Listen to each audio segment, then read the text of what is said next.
What's up, guys? Welcome into Pickup Sports Talk. The NFL season is just a few days away, so today, for the first time, we are officially going to put out our NFL preseason predictions. We haven't done this yet, but let's just give our major awards. I want a winner and a dark horse for every award, Brandon. All right, let's start with MVP. Probably the best award to predict, in my opinion at least.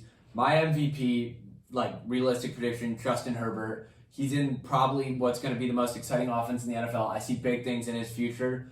My dark horse, Derek Carr. I think this is a high-level dark horse. I've been super high on him all offseason, same with the Raiders as a whole. I was going to pick Josh Allen for my favorite, but it's just too obvious. I was going to say, I like Derek Carr a lot, by the way, but you said Herbert's in the best offense in football. Realistically, I think that's more Buffalo. Buffalo has shown it before, so why Herbert over Allen? Because I see them as similar quarterbacks, and if I had to put money on either of them, I'd for sure do Allen. I just feel like Allen feels a little too obvious. I know, with MVP award in the NFL, that shouldn't be a counterpoint against him, and I'm going to make that mistake again this year. But I just feel like Allen feels a little bit too obvious. I think that Buffalo is going to be really, really good this year, but if Herbert can be the best, if Herbert can lead the Chargers to the best record in the best division in football, I think that a lot of voters will be pushed towards him rather than towards Allen. Yeah, so I think Herbert and Allen should be the two heavy favorites for good reason, and realistically, they have the best chances. Yeah. But as you said, it's not always quite obvious. So I have two dark horses that are both my winner predictions. Here.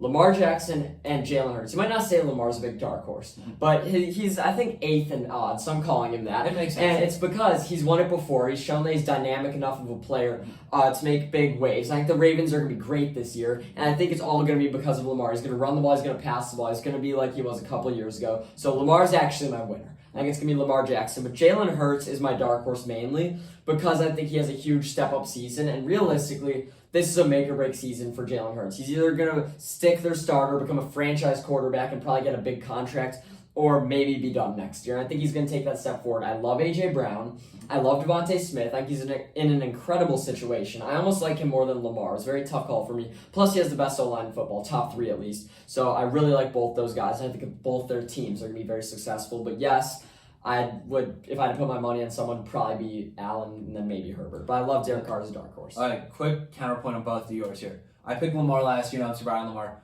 Him losing his biggest receiver, you've said multiple times you don't think it's going to have a big impact because you think Bateman's going to step up. Bateman. I actually agree with that. I think Bateman's going to have a huge year. Him and Lamar are going to really establish it. And he has Andrews. He'll still get those red zone Andrews is a star. receptions. Yeah, and Andrews is probably better than he ever has been. Let's move on to offense. Do you have anything more to say about I was just going to say, my one comment on Jalen Hurts really quick was just that he's in a very run-heavy offense, and he's in a... With Miles Sanders, which is wild. Your least favorite running back he's in the most world. That's wild. But also, if he can break the narrative of being an inconsistent quarterback and not a great passer, the sky's the limit for the guy. He's a great fantasy quarterback, I'll tell you that much. If he could transition, that's the field. I got him. Offensive player of the year, Brandon, who you got?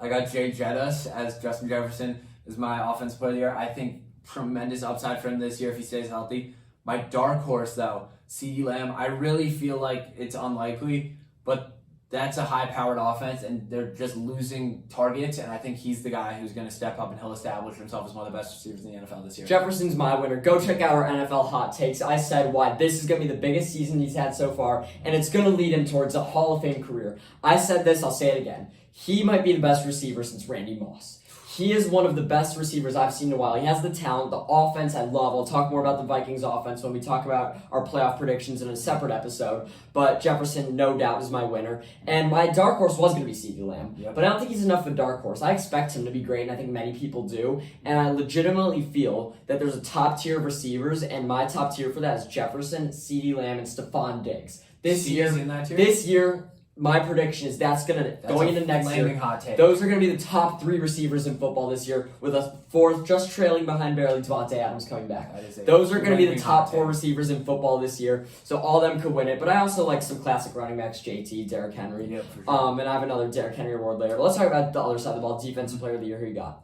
I personally have TJ Watt, although he hasn't won it as many times as he should because he's pretty much been the most impressive player in the NFL defensively, consistently over the past few years. I think that's a pretty safe bet. My dark horse, Shaquille Leonard. I really didn't think of this as a dark horse, but I checked the odds. I think he's plus 3,500. Yeah. You gotta especially you gotta notice him at those odds. You gotta notice him at those odds for sure. 100%. Micah Parsons, my pick. he was great last year as a rookie. Maybe top 5 defensive player as a rookie. I can't see him getting any worse. I really don't like that Cowboys defense. And I don't like the Cowboys as a team. But they have a few things I like. I love CeeDee Lamb. Yep. I love Parsons. I like Schultz a lot. I like Dak a lot. Other than that, nothing on that team I like. So Parsons going to have to carry that defense. There's obviously always voters bias towards Dallas, but I do think he'll deserve it. And I love linebackers, which is why my dark horse is Roquan Smith.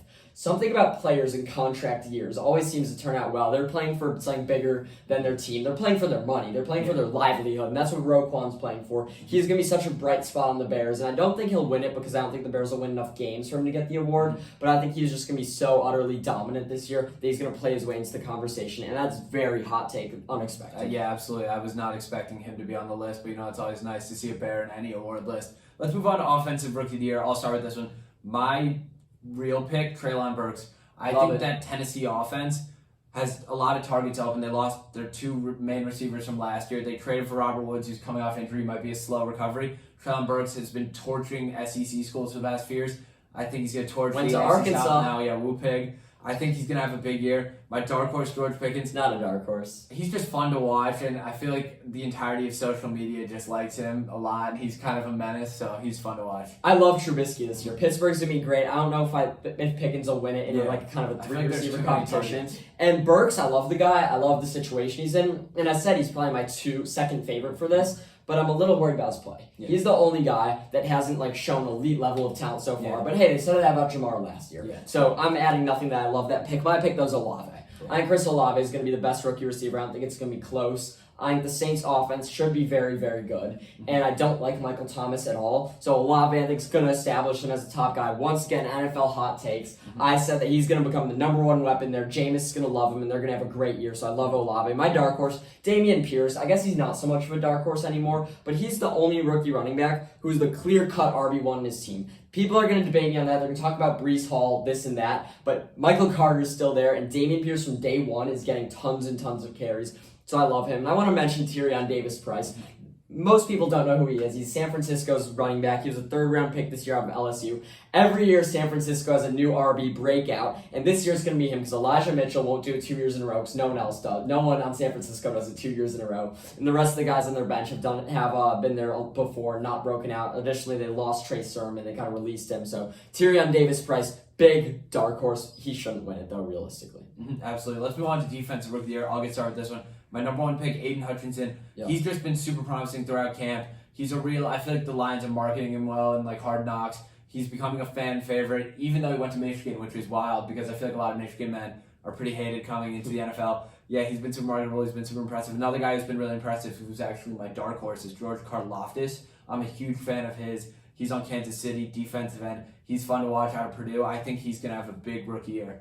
Double great pick. Surprisingly, I hate how much I'm agreeing with you, but Hutchinson's my pick too. He was the best player in the draft. I don't have anything more to say about that. Dark horse, Jordan Davis. I love the Eagles all around, and I love their defense. Their defense is improving by the week, and Jordan Davis, I know people love him a lot, but I don't think anyone's expecting him to be that good. I think he could establish himself as the next Calais Campbell as a rookie, so he can be great. Last one, Comeback Player of the Year. I love this award. I'm going with King Henry. Yeah. Derrick Henry, I legitimately think is the best running back in football, and people don't see that. I don't know why. And coming off injury, should be dominant, even more dominant than Christian McCaffrey. My dark horse, Baker Mayfield. Usually this award goes to a guy who's injured. Baker wasn't. And I think Baker this year in Carolina, I don't think he necessarily is a Pro Bowl, even though for him to win the award, he would have to be a Pro Bowler. Yep. But I think he's better than people are giving him credit for, and I think Cleveland was not the right fit. Carolina's a good offense. Last year, if you forget, I predicted them to make the playoffs, and it was deep dark horse with Sam Darnold. Yeah. So I'm not going that far, but I think Baker Mayfield will revive his career, and I think the next year he might not be in Carolina, but I think he'll be a starter in football because he really is, I think, a top 32 quarterback in the universe. In the universe, okay. Yeah. That's a pretty big place. Next guy for my comeback player of the year, I have to agree with you on Derrick Henry. I mean, he's the king for a reason. My other pick, not really a hot take or dark horse. My boy, famous Jameis Winston. Not a dark horse. He's really not a dark horse. I'm just high on him and the Saints, but you'll see that in our playoff special. So yeah. Yeah. Thank you guys for listening in. We hope you enjoyed our awards. Check out our playoff special. Another preseason prediction episode. Season 3, episode 2 dropped a few days ago talking about college football, and I just can't express how excited I am for NFL to be back. It's my favorite sport. Something about Sundays, watching Red Zone is the best. So I'm just hoping for another great season, and there's not a doubt in my mind that it'll happen again. Yeah, for sure. It's our favorite time of year if you couldn't tell by the past few weeks. Yeah, thank you for watching.